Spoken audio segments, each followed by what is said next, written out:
सितंबर में इन्फ्लेशन 6.9% रही, जो मार्केट एक्सपेक्टेशन से कम थी, और इस डेटा ने इन्वेस्टर सेंटिमेंट को लिफ्ट किया और हफ्ते के इख्तिताम पे KSE 100 इंडेक्स 2240 पॉइंट्स के इजाफे के बाद 83,530 पॉइंट्स के रिकॉर्ड हाई पर बंद हुआ। इन्फ्लेशन में कमी के बाद सेकेंडरी मार्केट यील्ड्स भी तेजी से नीचे आ रही हैं और इस हफ्ते हुकूमत ने टी बिल्स ऑक्शन में 3 मंथ्स के टी बिल्स की तमाम बिड्स रिजेक्ट कर दी। एनालिस्ट अगले माह शरह सूद में 1% से 1.5% का मजीद कट एक्सपेक्ट कर रहे हैं। मार्केट की फ्यूचर आउटलुक पर हम बात करेंगे मोहम्मद सुहेल से, जो टॉप लाइन सिक्योरिटीज के चीफ एग्जीक्यूटिव हैं। Suhail, thank you for joining us at Nukta. सबसे पहले फॉरेन सेलिंग पर बात कर लेते हैं। फुटसी डाउनग्रेड की वजह से जो सेलिंग जारी है वो किस हद तक मुकम्मल हो चुकी है? जो आपने जिक्र किया फुटसी रिलेटेड जो सेलिंग है, जो स्पेशली वैंगार्ड की तरफ से हो रही है, अब तो ये पब्लिक इन्फॉर्मेशन है, उसमें डेवलपमेंट ये है कि हमारे हिसाब से काफ़ी हद तक सेलिंग, कोई $100 मिलियन तक की सेलिंग या से ज़्यादा की सेलिंग हो चुकी है। तो ये एक तरह से अपॉर्चुनिटी है लोकल इन्वेस्टर्स के लिए कि वो जो शेयर्स हैं बहुत सस्ते मिल रहे हैं, स्पेशली एट अ टाइम जब यील्ड्स जो हैं वो बहुत तेज़ी से नीचे आ गई हैं। और यील्ड्स नीचे आने की रीज़न आपको पता होगी कि एक तो हुकूमत पाकिस्तान के पास कैश लिक्विडिटी आ गई है, दूसरी जो इन्फ्लेशन है वो तवक्कुआत से ज़्यादा कम आ रहा है। तो वैंगार्ड की सेलिंग काफ़ी हद तक एब्जॉर्ब हो गई है। मुझे लगता है ये हो सकता है अगले 2-4 हफ्ते मज़ीद चले, मगर दूसरी जानिब दोनों जो लोकल सरमायाकार हैं और जो फॉरेन इन्वेस्टर्स हैं, जो बहुत सारे वो फॉरेन इन्वेस्टर जो पाकिस्तान को छोड़ के चले गए थे वो दोबारा आ रहे हैं, तो वो काफ़ी हद तक एब्जॉर्ब कर रहे हैं। और यही नतीजा है कि हमने देखा है कि मार्केट पिछले हफ्ते कोई 2 से 2.5% बढ़ी है और ऑल टाइम हाई पर आ गई है। अच्छा सुहेल, इकोनॉमिक फ्रंट पे तो अच्छी खबरें हैं। इन्फ्लेशन काफ़ी नीचे आ गई है, जैसे आपने भी कहा, इंटरेस्ट रेट भी कम हो रहे हैं, मज़ीद कमी की उम्मीद भी है। लेकिन पॉलिटिकल फ्रंट पे हालात अब भी थोड़े से शेकी हैं। इसका क्या असर होगा मार्केट पे? क्योंकि पाकिस्तान इतना सस्ता हो गया है, और वो सस्ता जो पाकिस्तान की मार्केट हुई थी, जो 2-2.5 का पी हुआ था, उसका मेन रीज़न था कि पाकिस्तान के एक्सटर्नल हालात बहुत बुरे थे। और दो पॉलिटिकल रिस्क एक बहुत बड़ा रिस्क होता है, बट जो एक्सटर्नल हालात अब जिस तरह आपने कहा नॉर्मलाइज हो गए हैं, 3 ईयर IMF लोन है, रिज़र्व्स की पोजीशन बढ़ रही है, इन्फ्लेशन तेज़ी से नीचे आ रहा है।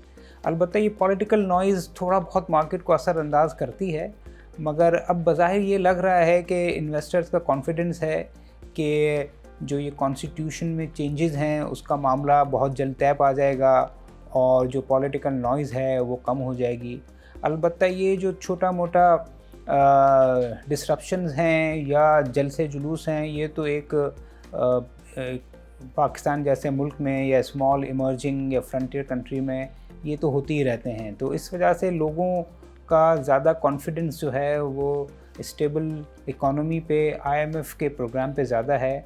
पॉलिटिक्स बहुत ज़्यादा फ़िलहाल असरअंदाज नहीं हो रही।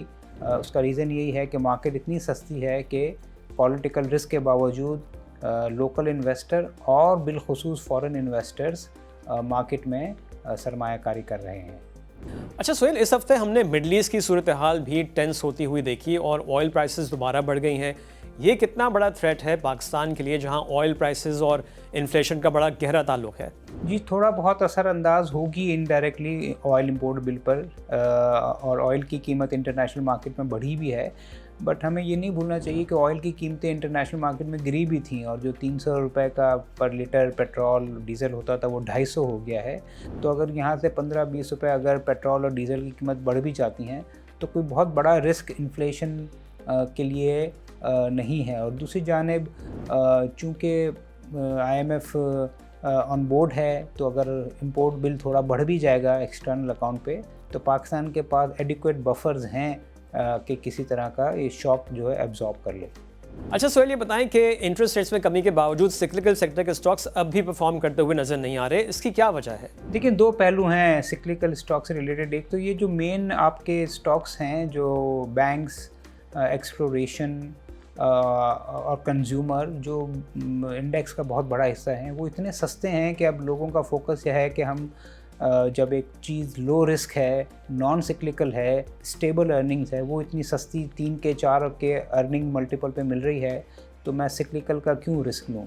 और दूसरी जानिब यह है कि सिक्लिकल को देखिए, इंटरेस्ट रेट कमी से तो बहुत फ़ायदा होगा, जिस तरह आपने टेक्सटाइल, सीमेंट, स्टील का कहा, बट अभी तक जो इकोनॉमिक ग्रोथ है वो तो इकोनॉमी बहुत तेज़ी से ना बढ़ रही है, ना उम्मीद है कि बढ़ेगी, क्योंकि शायद पॉलिसी मेकर्स ने भी सबक सीखा है कि हमें जो है टाइट पॉलिसीज़ जो हैं फिस्कल और मॉनेटरी उसको मेंटेन रखना है, ताकि ऐसा ना हो कि बहुत ज़्यादा गाड़ियाँ इंपोर्ट हो जाएं, ऐसा ना हो कि बहुत ज़्यादा कंस्ट्रक्शन हो जाए और फिर हमें एक क्राइसिस में जाना पड़े। तो चूँकि सीमेंट, स्टील और टेक्सटाइल की जो वॉल्यूमेट्रिक ग्रोथ है वो बहुत ज़्यादा नहीं है, इस वजह से उनकी अर्निंग बेहतर तो होगी इंटरेस्ट रेट कम होने की वजह से, मगर वॉल्यूम की वजह से जो अर्निंग्स में इम्प्रूवमेंट आती है वो शायद ना आए।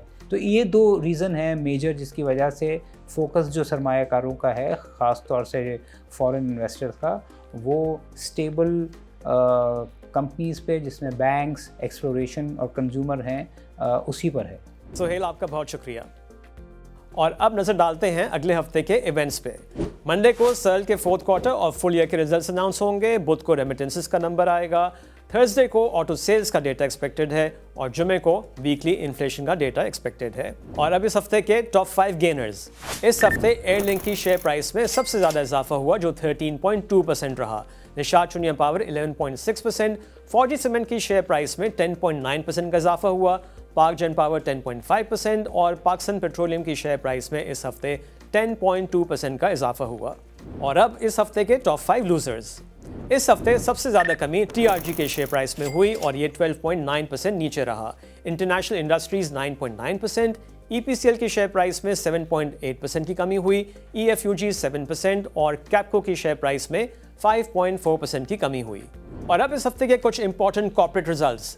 दी ऑर्गेनिक मीट कंपनी के 4th क्वार्टर की अर्निंग्स पर शेयर ₹1.10 रही जो 142% का इजाफा है और इस तरह कंपनी की फुल ईयर की अर्निंग्स पर शेयर ₹3.35 रही जो पिछले साल के मुकाबले में 31% कम है।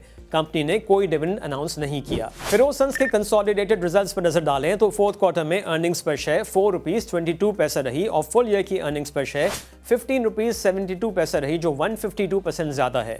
कंपनी ने ₹3 का डिविडेंड अनाउंस किया। हब नेटवर्क के कंसोलिडेटेड रिजल्ट्स को देखा जाए तो 4th क्वार्टर में अर्निंग्स पर शेयर 92 रही जो 114% का जंप है पिछले साल के 4th क्वार्टर के मुकाबले में।